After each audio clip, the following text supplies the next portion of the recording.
예수님께서 부활하셨습니다. 아멘. 예수님의 부활은 기독교의 핵심입니다. 왜 예수님의 부활이 그렇게 중요할까요? 예수님께서 부활하셨기 때문에 예수님의 그 십자가의 죽으심이 우리를 구원하기 위한 죽으심을 증명해 주었기 때문입니다. 예수님께서는요, 실제로 부활하셨습니다.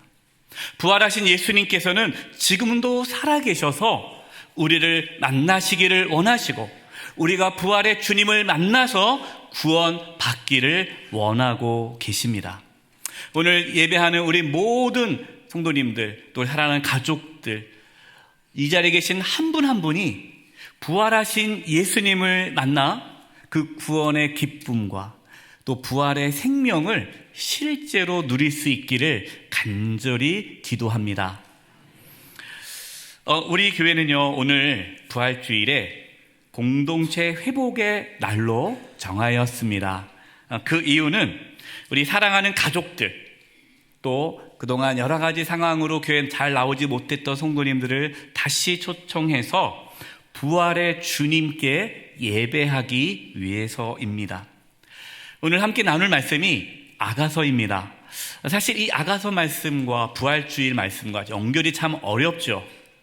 이 아가서는요, 솔로몬 왕과 또 술라미 여인의 서로 간의 사랑의 노래가 아가서입니다. 아가서는 단지 남녀 간의 사랑만을 노래하는 그 책이 아니고요, 그 아가서 말씀을 통해서는 하나님께서는 우리에게 하나님이 우리를 얼마나 사랑하시는지, 예수님께서 우리의 신랑이시고 우리가 예수님의 신부임을 이 말씀으로 알려주고 계십니다. 그래서 구약에 이 아가서를요, 이 구약의 지성서라고도 부르기도 합니다. 지성소가 뭡니까? 하나님의 임재가 있는 곳, 하나님과 만남이 있는 곳이 지성소잖아요. 그래서 구약의 지성소를 이 아가서라고도 부르기도 해요. 그러니까 그만큼 이 아가서 말씀 안에는 하나님의 놀라운 사랑, 우리를 만나고 싶어하고 우리와 교제하고 싶은 그 간절한 하나님의 열망이 이 아가서에 들어 있습니다. 오늘 이 아가서 말씀을 통해 우리를 향하신 그 하나님의 사랑, 또 우리의 또 사랑의 고백이 이 말씀 속에서 드러날 수 있기를 바랍니다. 자, 10절 말씀입니다. 나의 사랑하는 자가 내게 말하여 이르기를, 나의 사랑, 내 어여쁜 자야, 일어나서 함께 가자. 연애 편지 쓸 때 이걸 인용하신 분들이 있더라고요. 인용해도 괜찮아요. 사실 이 내용은 연애 편지 같은 내용이니까요. 여기서 나오는 나의 사랑, 내 어여쁜 자야 라고 말하는 사람은 솔로몬 왕입니다. 그리고 이 솔로몬 왕이 생각하는 이 어여쁜 여인은 술라미 여인입니다. 이 솔로몬 왕은 예수님을 예표하고 이 술라미 여인은 예수님의 신랑인 예수님의 신부인 저와 여러분을 예표하죠. 오늘 말씀의 제목이요, 일어나서 함께 가자입니다. 일어나서 함께 가자. 여러분, 이 제목의 말씀은요, 부활하신 예수님께서 우리에게 하시는 말씀입니다. 우리를 사랑하셔서 우리 한 사람 한 사람에게 일어나서 함께 가자. 예수님의 이 초청에 우리 모두 다 아멘 응답하고 예수님과 함께 걸어갈 수 있기를 바랍니다. 두 번째, 우리와 함께 일어나서 함께 가자라는 이 두 번째 이 제목의 말씀의 의미는 우리 사랑하는 가족과 또 우리 성도들이 우리 일어나서 함께 주님께로 갑시다라는 또 겉면의 고백이 되기도 합니다. 우리 사랑하는 가족들, 또 우리 모든 성도님들, 우리 함께 일어나서 주님께로 나아갈 수 있기를 소망합니다. 목회를 하면서요, 참 마음 아플 때가 가끔 있어요. 정말 마음이 아플 때가 있어요. 그때가 언제냐면요, 우리 권사님께서 아드님이 갑자기 이렇게 세상을 떠나게 됐습니다. 권사님을 위로하기 위해 조용히 이제 조문을 하러 갔어요. 근데 권사님께 저를 붙들고 울면서 이렇게 얘기하시는 거예요. 목사님, 우리 아들 꼭 천국에 가게 해주세요. 막 울면서 저한테 부탁하는 거예요.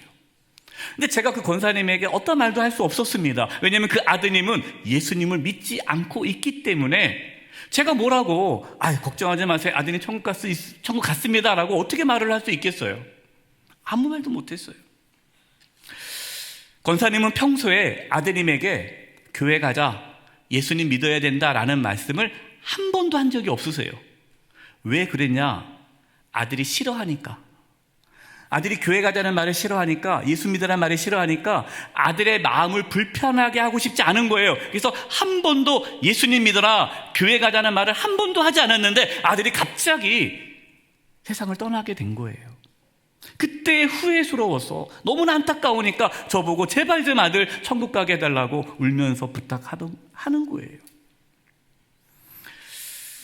저는 사랑하는 가족이 예수님을 믿지 않고 죽음을 맞이하는 것, 그것이 참 마음에 아픕니다.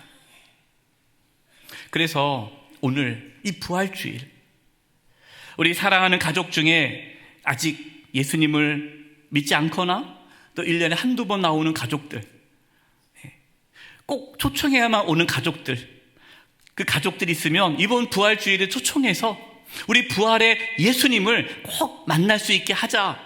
그래서 오늘 이렇게 우리 사랑하는 가족들 초청하고 또 믿음의 길을 잠깐 쉬고 있던 성도님들을 연락해서 또 함께 이렇게 예배 드리자라고 초청하는 우리 공동체 회복의 날로 정하게 되었습니다. 오늘 말씀을 통해서 우리를 사랑하시는 그 주님의 사랑을 깨닫기를 바라고 주님의 그 사랑 앞에 응답하는 우리 모두가 되기를 바랍니다. 솔로몬 왕이요, 사랑하는 이 술라미 여인, 이 술라미 여인은 우리가 생각하기에 솔로몬 왕이 그렇게 사랑할 정도면은 엄청 미인인가 보다, 그렇게 생각하잖아요. 그렇지가 않아요. 이 술라미 여인은요, 이 술람이라는 게 사람 이름이 아닙니다. 지명 이름이에요.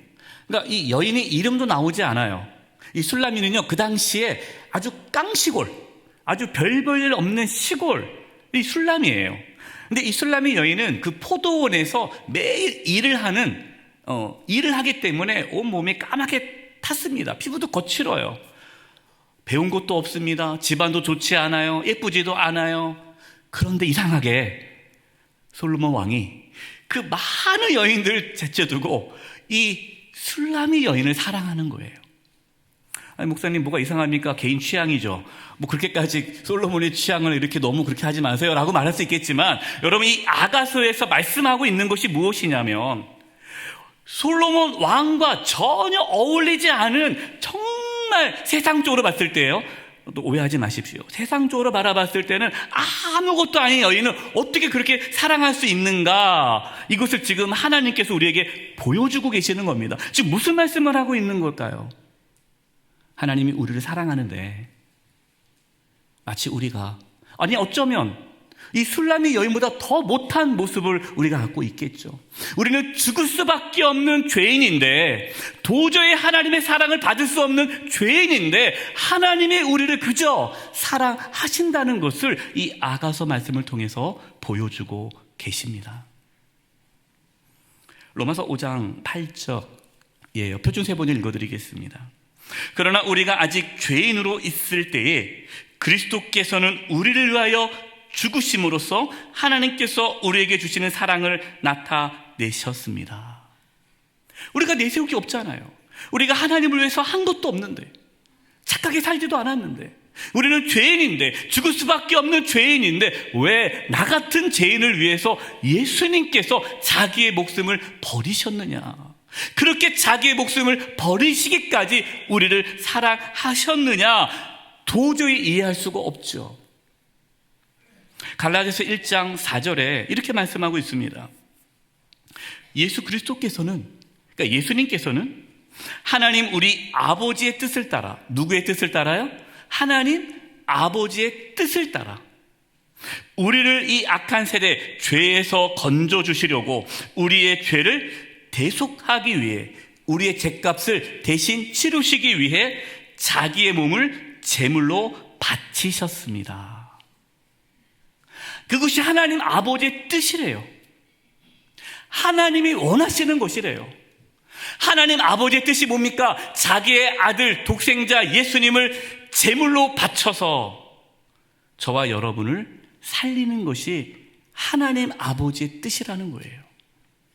여러분, 이것이 어떻게 우리가 이해할 수 있겠어요?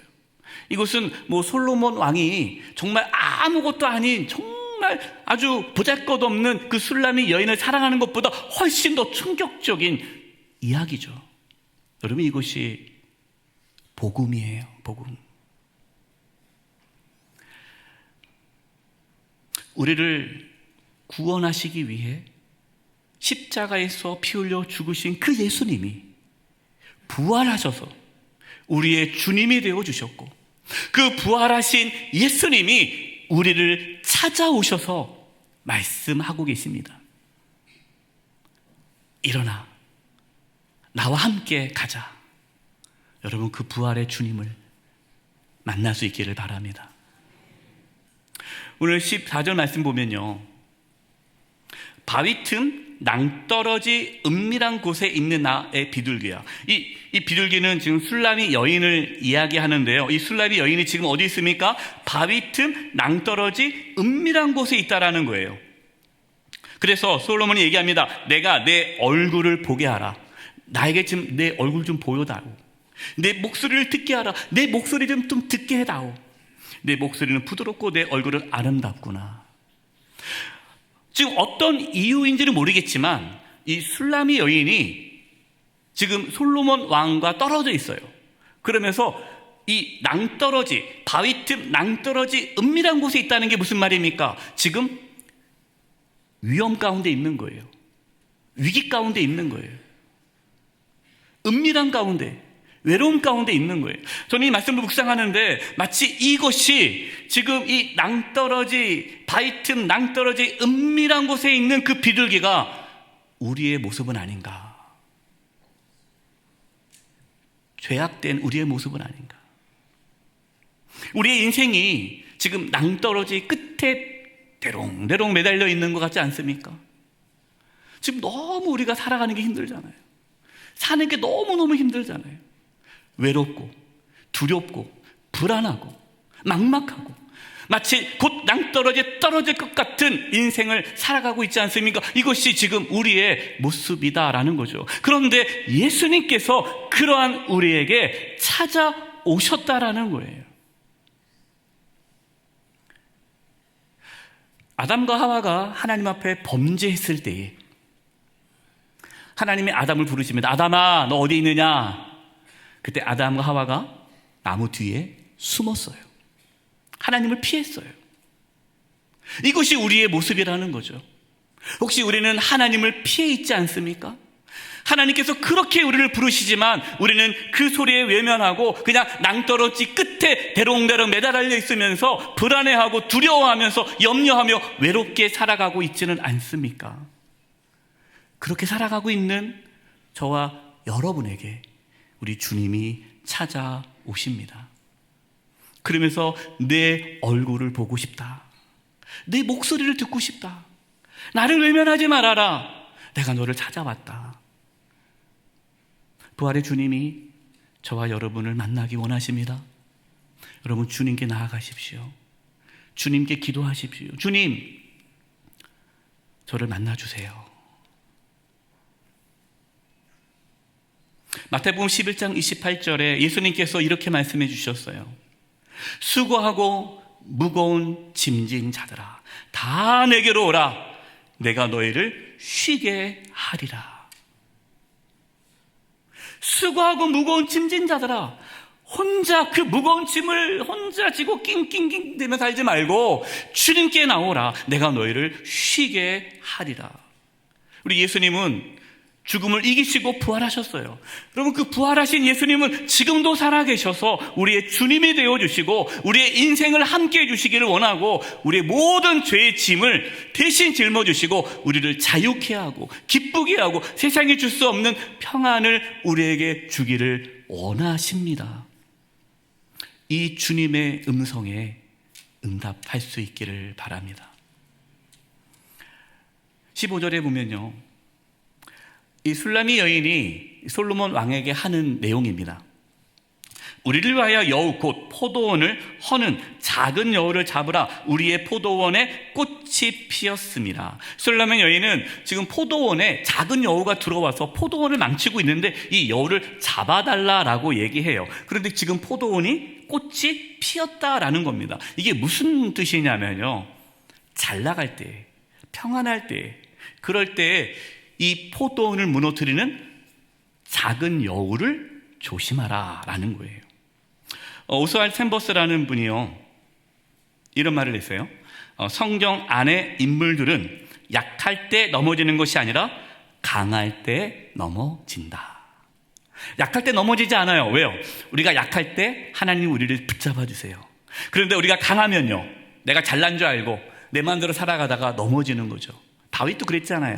다윗이 연약할 때는요, 하나님의 도움 가운데 살아왔습니다. 그러나 다윗이 왕이 되고 힘이 있자 밧세바를 범하는 그런 악을 행하게 되었죠. 우리는 늘 겸손해야 합니다. 선줄 알면 넘어질까 조심해야 합니다.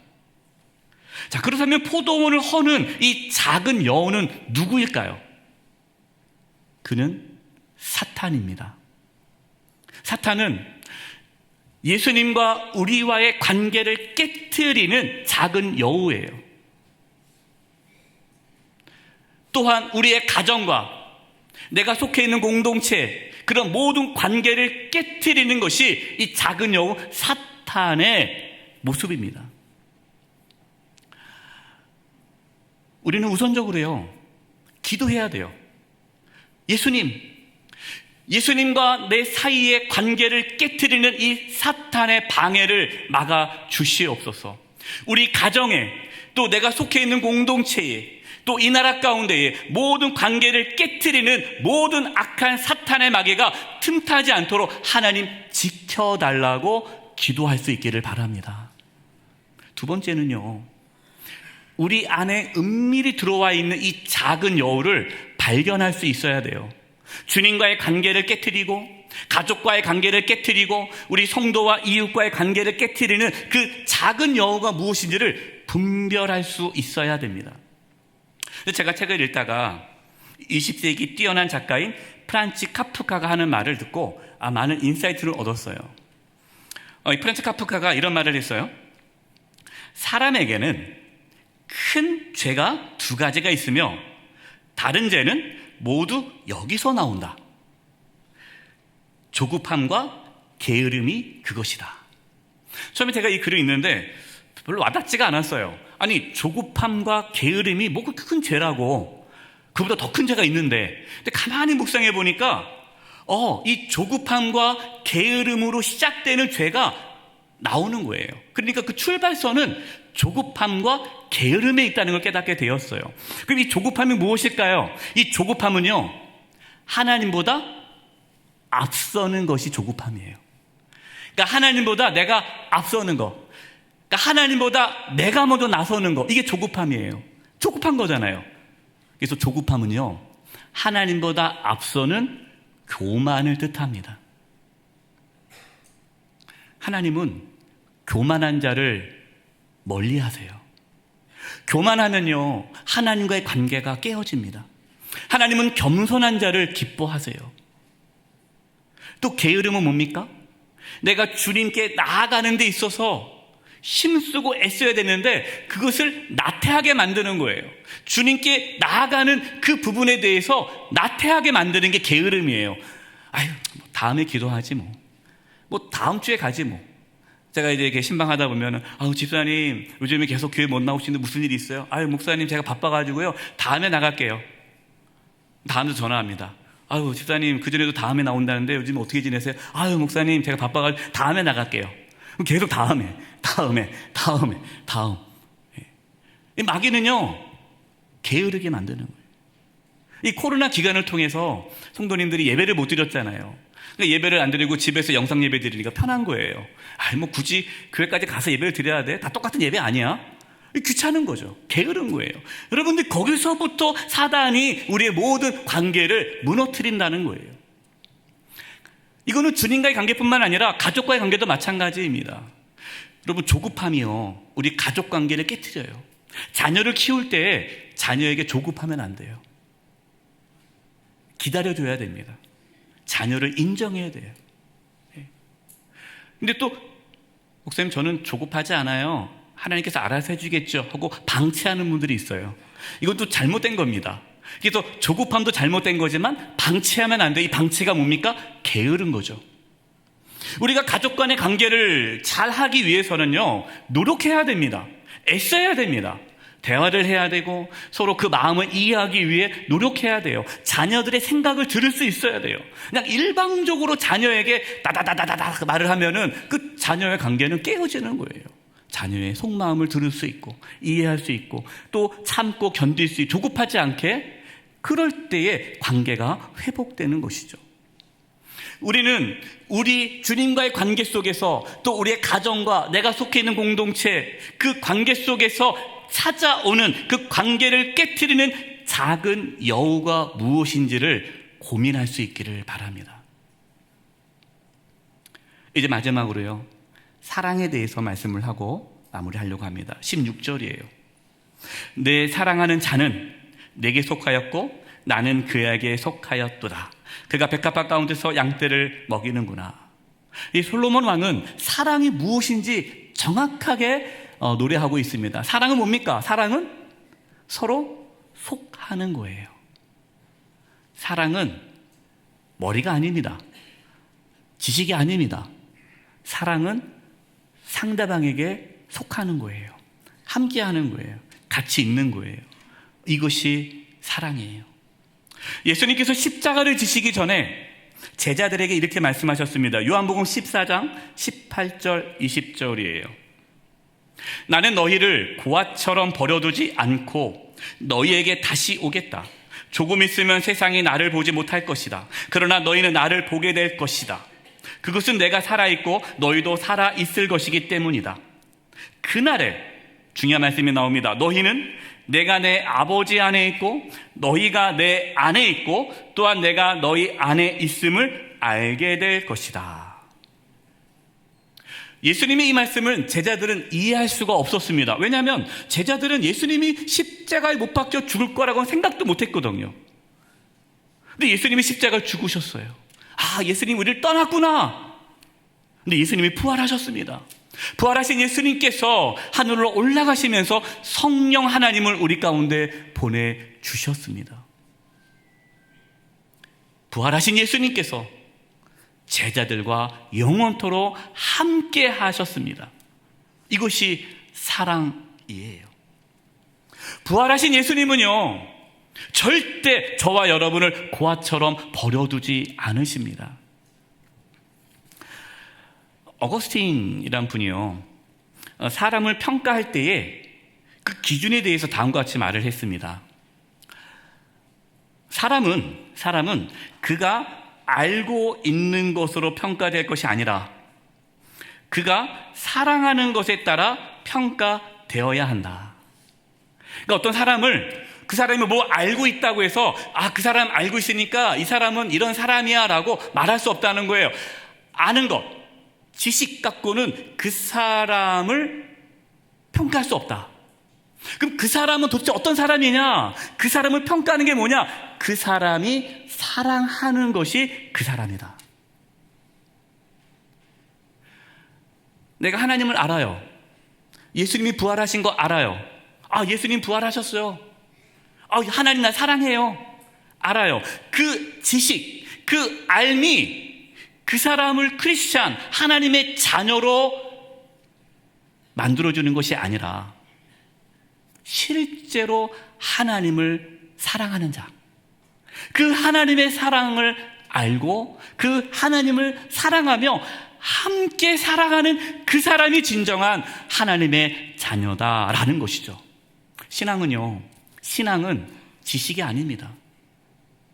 예수님이 부활하셨다라는 거 누가 모릅니까? 다 알잖아요. 우리 교회 다니는 사람들은 다 알아요. 하지만 왜 실제적으로 그 부활하신 예수님이 내 삶에서 경험되지 못할까요? 지식에 머물기 때문에 그래요. 예수님은 부활하신 그 예수님은 살아계시고 그 부활의 주님은 지금도 우리를 만나기 원하십니다. 오늘 말씀하십니다. 일어나서 함께 가자. 나는 그 부활의 주님의 음성에 아멘. 이제는 내가 주님 만나기를 원합니다. 주님과 나의 관계 속에서 찾아오는 모든 작은 여우가 다 떠나가게 해주시고, 내가 하나님보다 앞서지 않게 해주시고, 게으르지 않게 해주시고, 날마다 주님과 동행하는 그러한 삶을 살게 해 주시옵소서. 실제로 우리의 삶에 부활의 주님과 함께 살아가는 은혜가 있기를 바랍니다. 또한 우리 사랑하는 가족들, 또 우리 옆에 계신 우리 믿음의 형제 자매들에게 우리 일어나서 함께 주님께 가자라고 권면할 수 있기를 바랍니다. 여러분, 우리는 주님을 떠나서 살 수 없습니다. 주님을 떠난 인생은 마치 낭떠러지 끝에 대롱대롱 매달려 있는 그 인생과 같아요. 두렵고 불안하고 외롭습니다. 우리 부활하신 주님과 함께, 우리 온 성도가 함께 주님께 나아가는 그 은혜가 있기를 바라고, 우리 영수의 교회 공동체 안에서 함께 주님을 만나는 은혜가 있기를 주님의 이름으로 축원드립니다. 기도하겠습니다.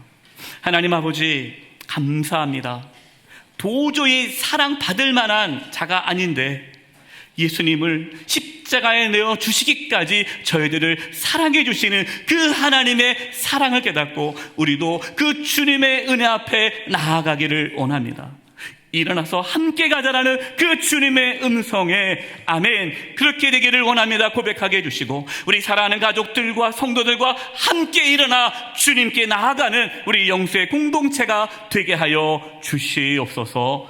예수님의 이름으로 기도드립니다. 아멘.